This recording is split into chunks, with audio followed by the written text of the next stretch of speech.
Hey everybody, Michael Snyder, Pacific Northwest Weather Watch. Today is June 18th, and we're still dealing here with this trough over the Pacific Northwest. It brought some record low high temperatures for at least one station across Pacific Northwest. Stay tuned in a minute. We'll take a look at that data.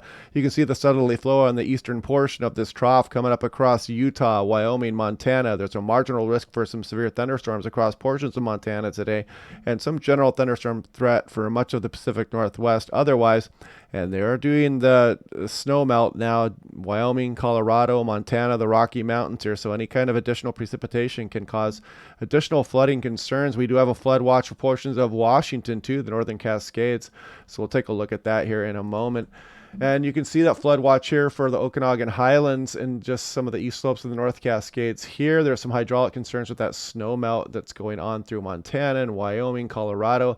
We have some heat advisories going on through the northern plains here as things really start to warm up as we march towards summertime. Some excessive heat warnings also for portions of Minnesota as well and the North Dakota area. And some red flag warnings down there for Nevada, Utah, and portions of Arizona. You can see that heat advisory extends down towards the southeast too and portions of Texas as well.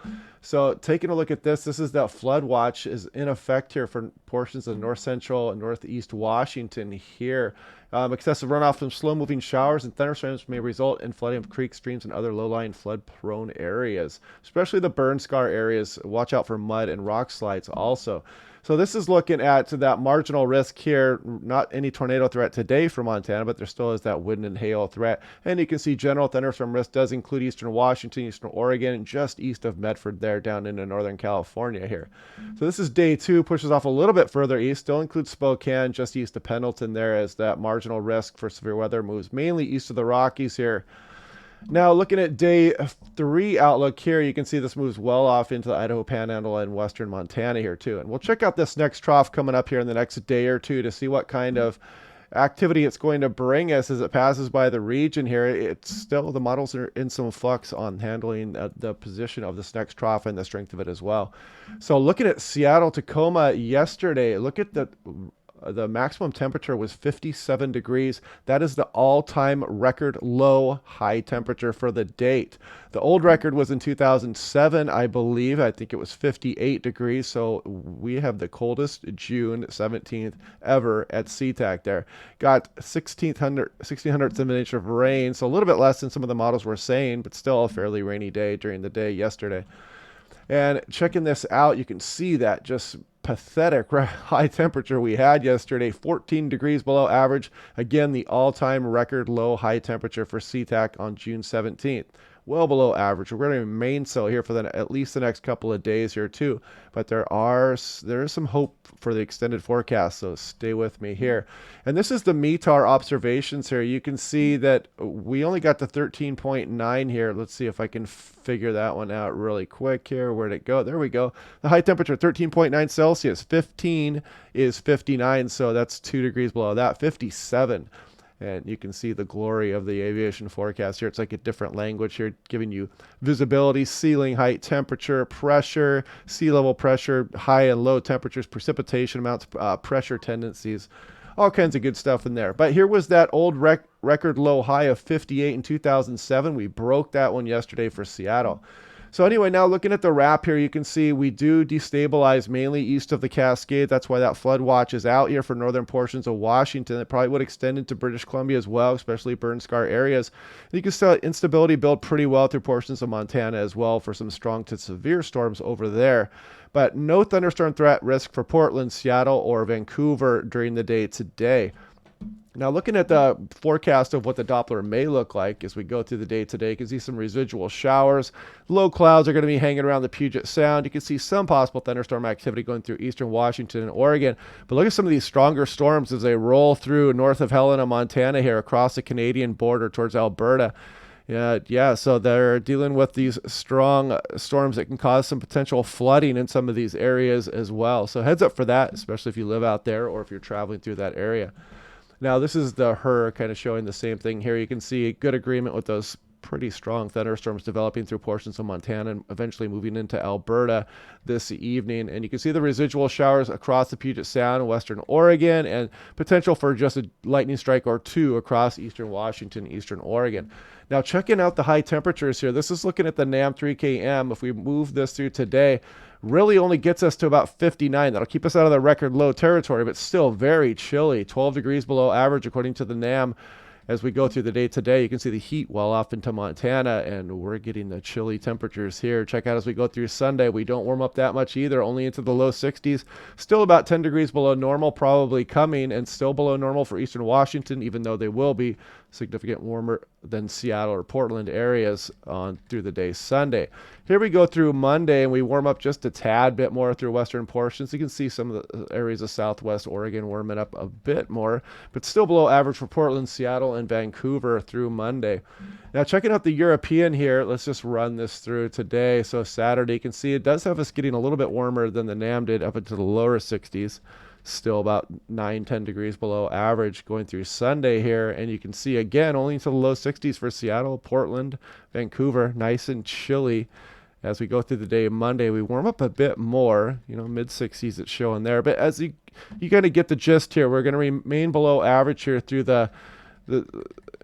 through at least the Monday period. It looks like we get closer to Tuesday. Look at that. We start to get some 70s through the Willamette Valley, possibly low 70s for Seattle, warming up through Vancouver, BC as well. But we'll take a look at that here on the Ensemble extended forecast as well.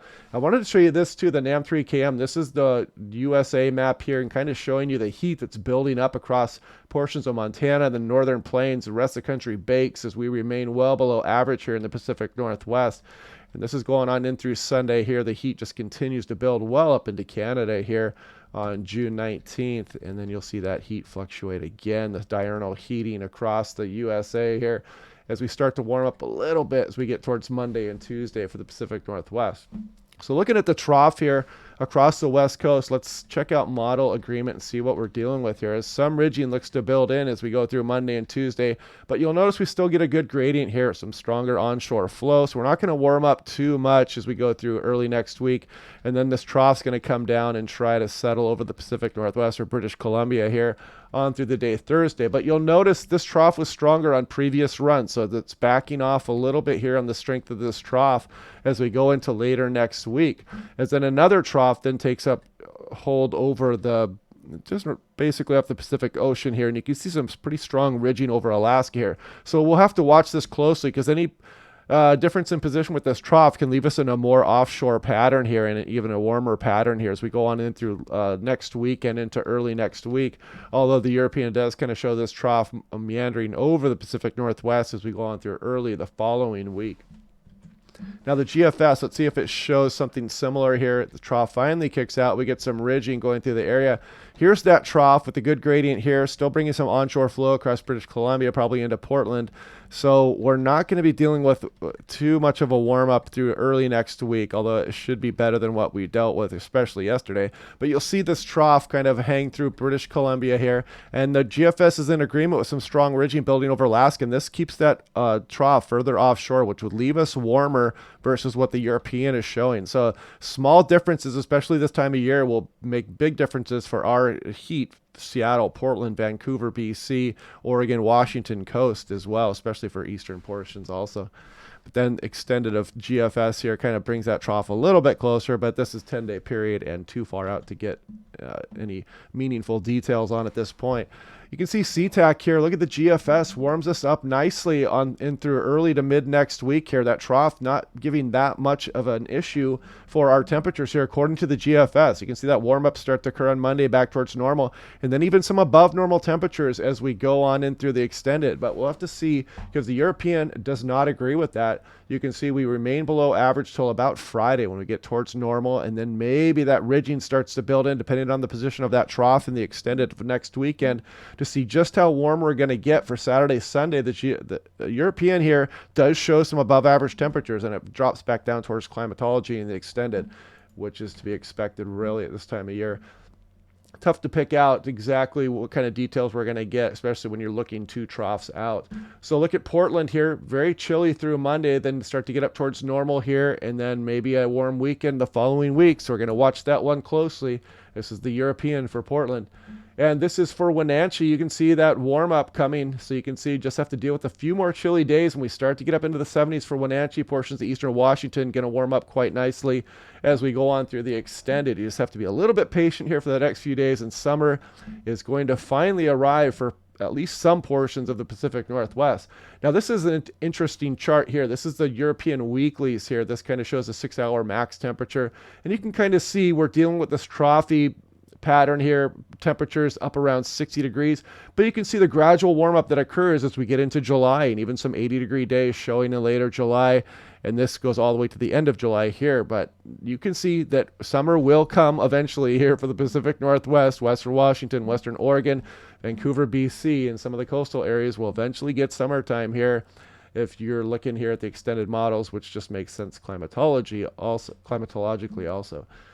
This is for Pendleton here. Now you can see the trophy and the cooler temperatures, and eventually that warm up will come. It's July here in the Pacific Northwest. We tend to get very dry, and we start to warm up, especially through July and the second half of July into August.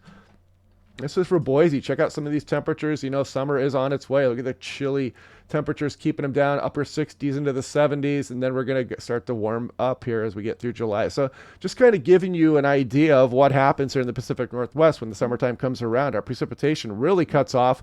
We're even drier than places like Arizona and some places like California, and we start to warm up quite a bit. So summer is coming. Just need to be patient. I wanted to show this one also here too, just kind of show the modifying influence of the Pacific Ocean here. Here's Hoquiam Airport. You can see the chilly temperatures in the 50s for a while, and the gradual warm up into the 60s, maybe some upper 60s as you go through July. But typically it's pretty hard to pick out any kind of individual day here that you might get some more offshore flow and some more heating all the way out to the Washington, Oregon, and British Columbia coastlines. This is for the extended for Wenatchee here too, just kind of showing that heat like I talked about before as we go through July towards early August. So yeah, enjoy these cool days while we have them, because when the summer starts rolling around, the complaints will probably start rolling in pretty quickly once we start getting up into the 80s for Seattle, Portland, and Vancouver, BC, eventually here in through July. So enjoy this trophy cool precipitation as we go through the next few days here. It should help tamper down some of the fires that usually build up through British Columbia, Washington, Oregon, Cascades. And that might be a blessing as we go into later summer. On the flip side of that, sometimes we build up some pretty good undergrowth and it really grows up nicely. And then we tend to get some fires going on as we dry out through the summertime. And that just kind of leads to some more fuel for the fire, if you will. Some of that undergrowth can tend to burn also. So hopefully that's not the case. And the rains will help quench some of the fires to try to get going here in the summertime. But anyway, we'll do this again tomorrow. We'll take a look at that trough and we'll try to pinpoint to see what kind of direction we're going to take with that warming potentially early to mid next week and then on into next week, and how much of an effect will that trough has as it moves through British Columbia here midweek. And we'll try to pinpoint some more of those details. And yeah, so if you guys haven't, click like, click subscribe, and I'll talk to you guys tomorrow.